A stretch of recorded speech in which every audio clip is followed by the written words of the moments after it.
There were people who thought we were a little unhinged, right? I mean, a married couple starting a mushroom and back then psychedelic-focused wellness company talking about consciousness and meditation and human design at work. And it didn't exactly fit the traditional corporate mold.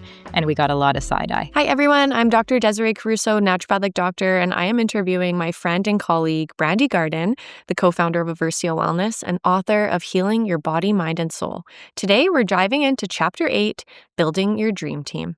Brandi, in this chapter, you write something that's really powerful.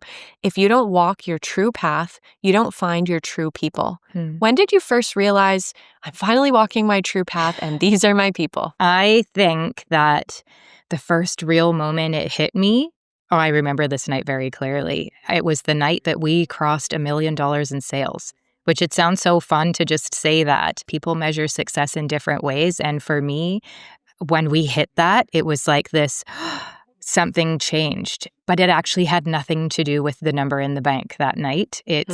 So I went upstairs in my house, closed the door, and I ugly cried in gratitude.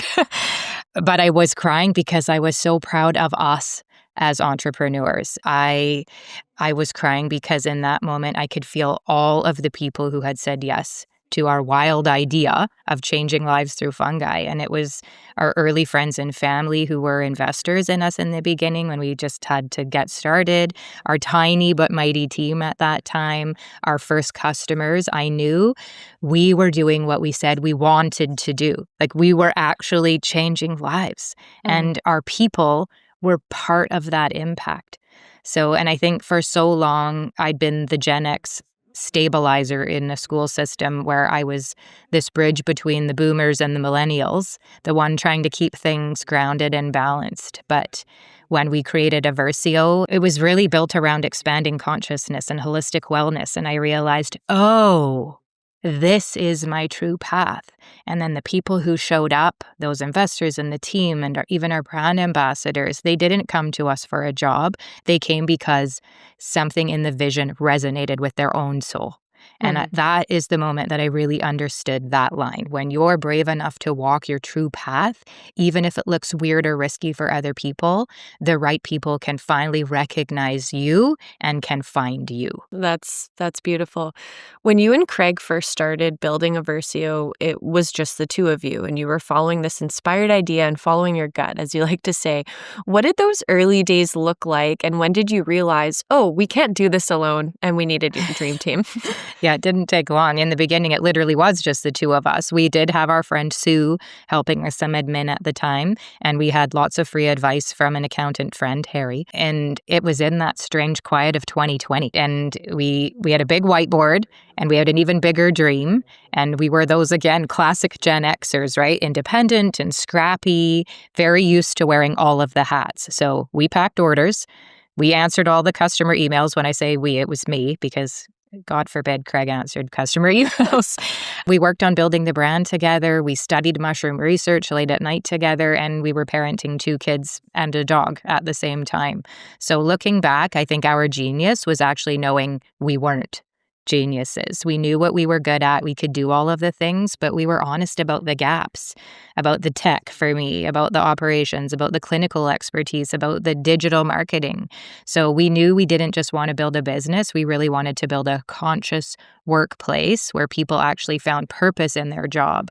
So the moment I knew we needed a dream team was when the vision started to feel bigger than our personal capacity, right? 2 wasn't enough. So it was like the universe kept sending more opportunities and more responsibility and more growth. And then I realized that if we try to keep it as just us, so we would actually be limiting the impact of the work that the work could have.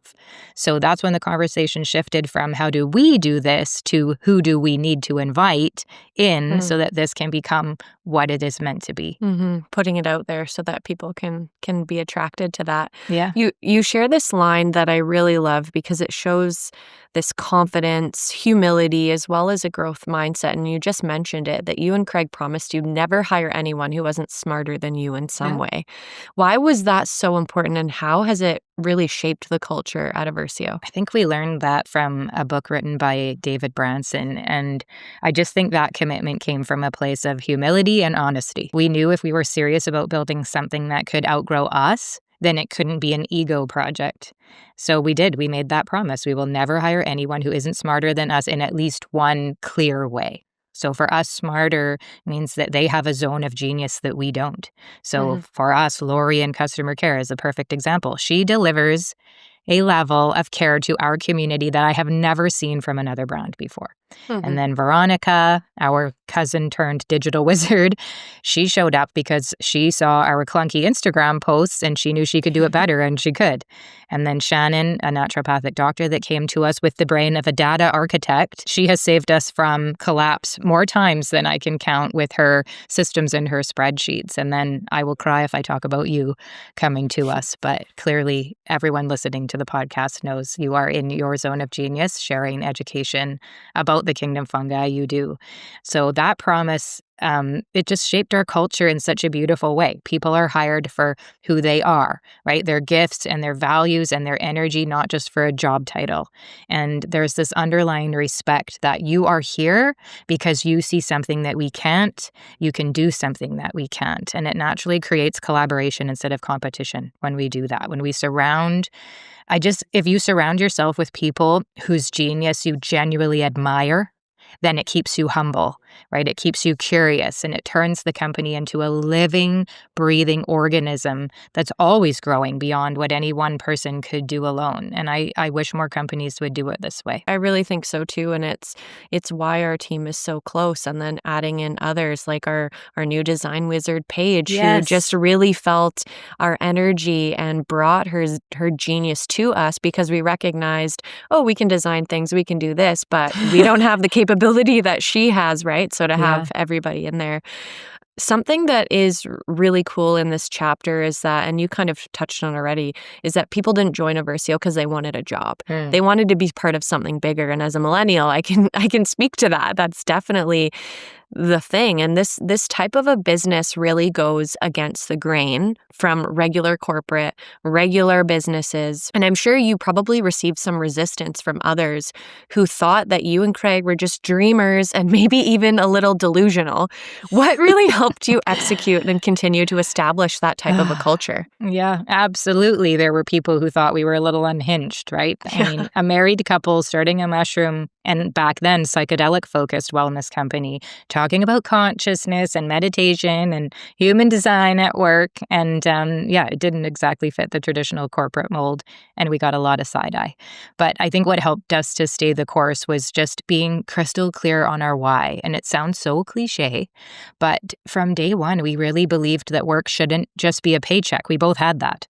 Right? I could have kept doing that. I had a very nice, comfortable government job, but work should be a catalyst for personal growth and expansion. So we read a book called The Buddha and the Badass by Shinlakiani, and that just really validated that for us, the idea that you can bring spirituality and disruption, for Craig, into the same room and build something extraordinary, like that was it.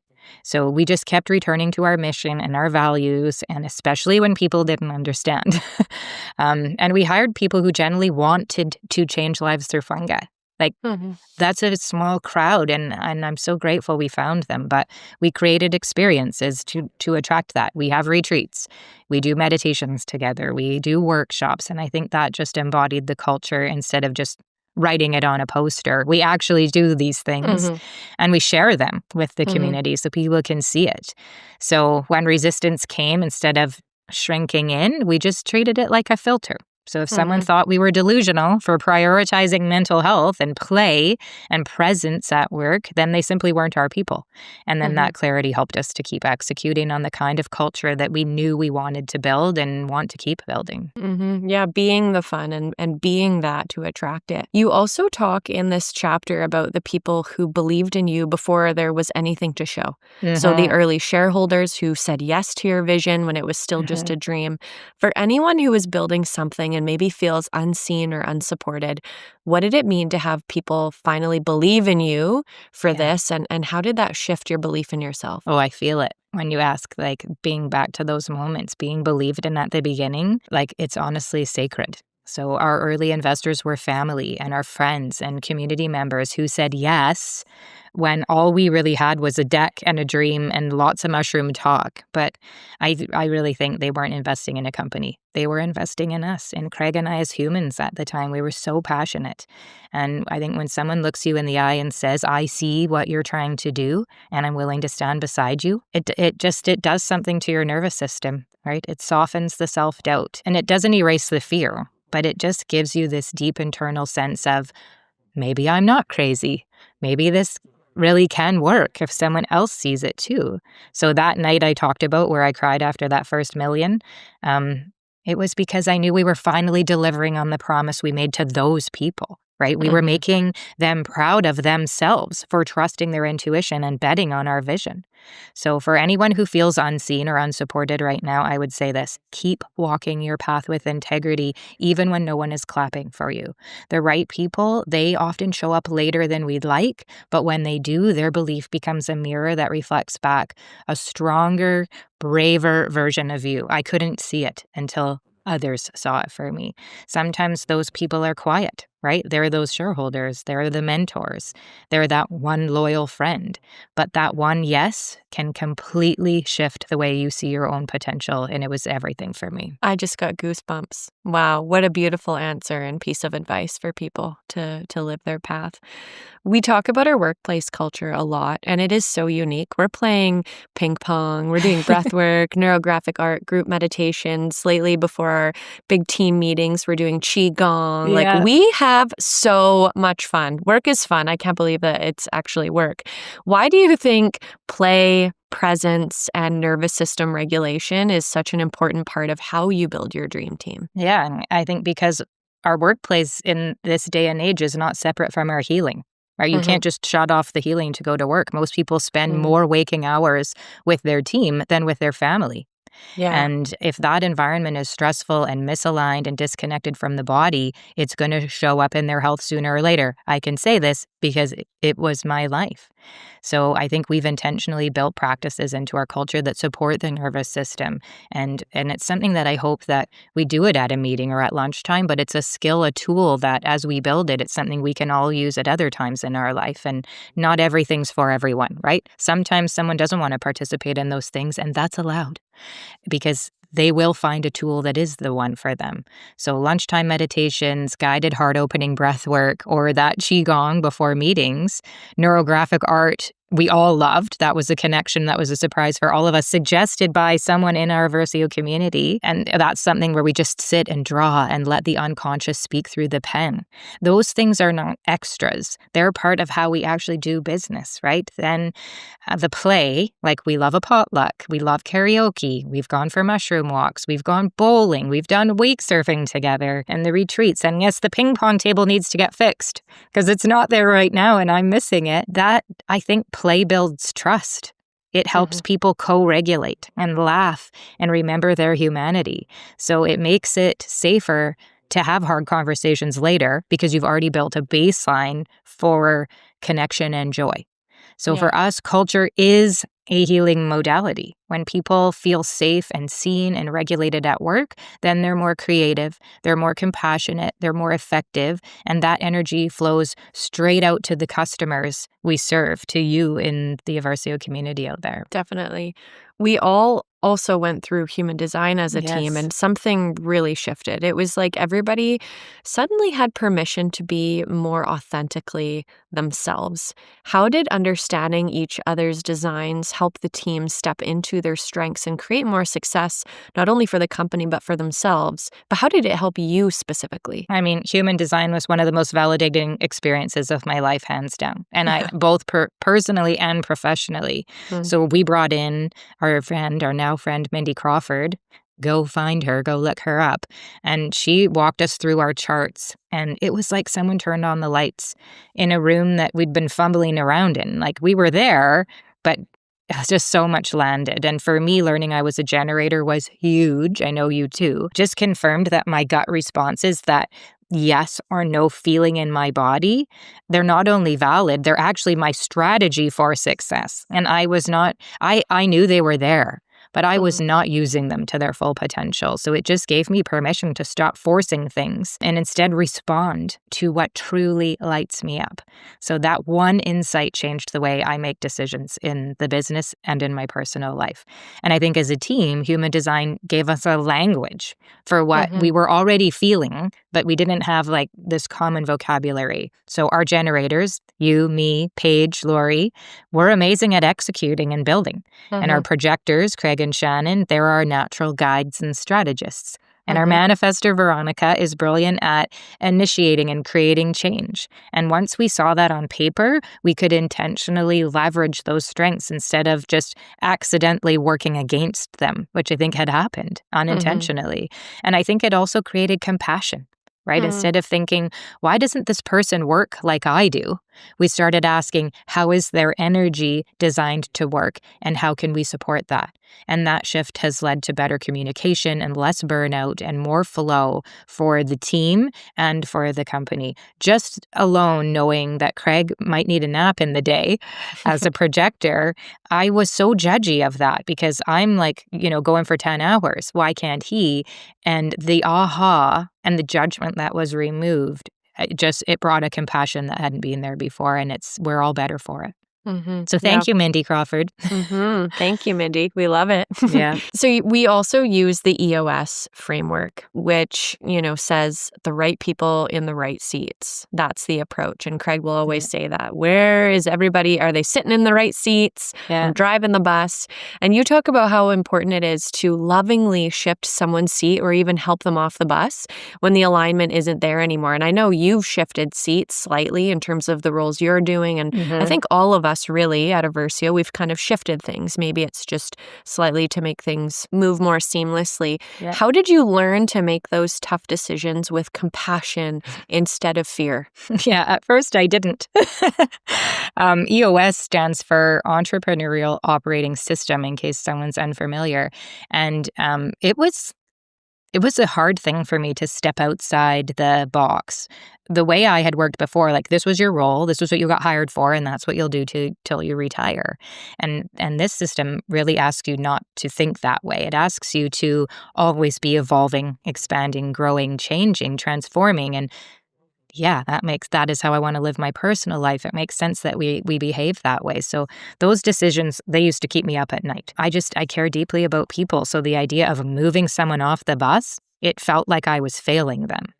But EOS, I think, helped give us this neutral framework. Right? We have the vision first, and it's very clear and it's written down and everybody can see it all the time. And the people, and then the data and the issues and the traction.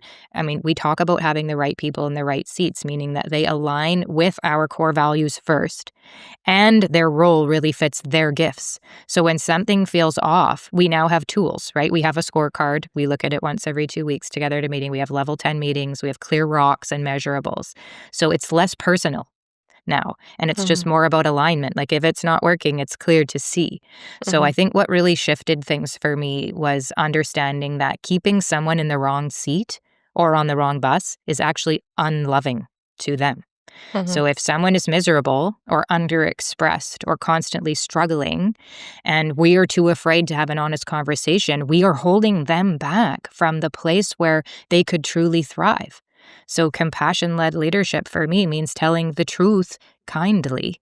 It means creating a transition plan, leaving the door open for future reconnection if it can be, and genuinely wishing that person well. So I think fear wants to avoid discomfort all the time, but compassion is willing to be uncomfortable for the sake of everyone's highest good, including that person leaving.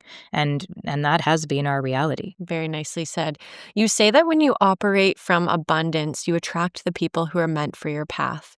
For someone who feels like they haven't found their people yet, what does living in abundance actually look like in the real life? It is not about having piles of money, which I think is that's what people lean to when they hear it. To me, it's an energy and it's a mindset that you choose before the evidence shows up, right? We did not make that first million in the first month. It took a long time to get there, but I felt like we were there long before it was there.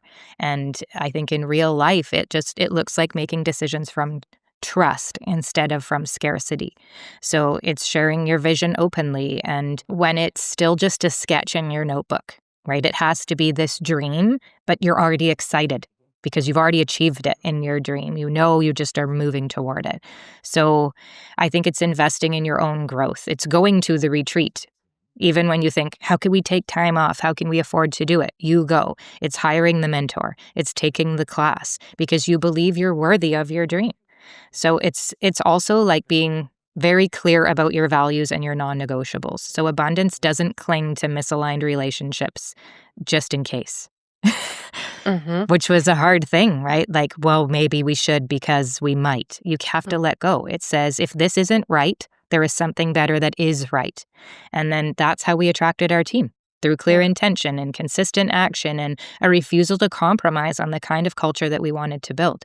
So if you feel out there like you haven't found your people yet, start by asking, am I showing up as my true self or as a version that I think will be more acceptable?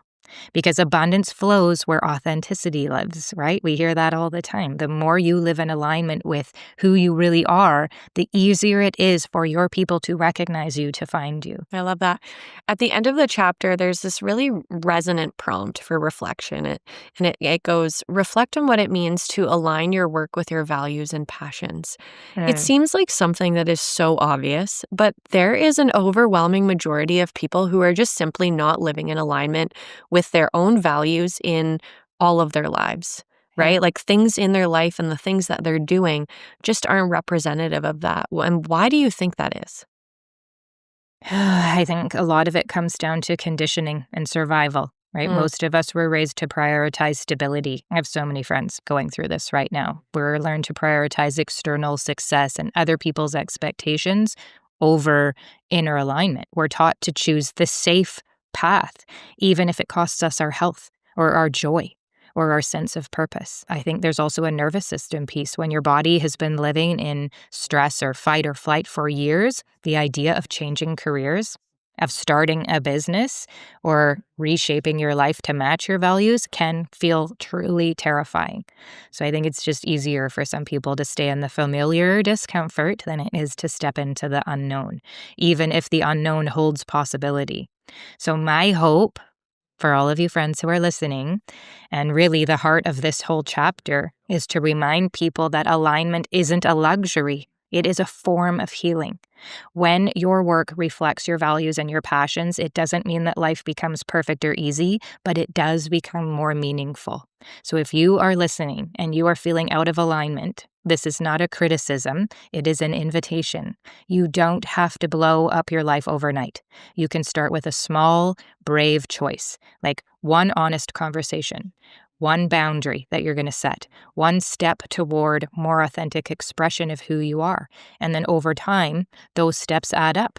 And then that's when your true people start to appear. And yes, for me, I did quit my job and start a whole new thing, but I had a really good partner in crime that really had to give me loving nudges along the way to get there. So the brave choices are a big deal. Step into the river of change and get Yes. comfortable being uncomfortable. That's 100%. life. 100%. Yeah. Chapter 8 is this powerful reminder that we're not meant to do life or business alone. But in Chapter 9, practicing meditation daily, you shift from community back into the inner practice that anchors everything. Brandi, would you say that meditation is the tool that holds both the self and the team together? Absolutely. Absolutely. You know me. Meditation is the fuel that empowers everything else we build. It's the beginning. Can't wait. See you soon, everyone. Be well. See you soon.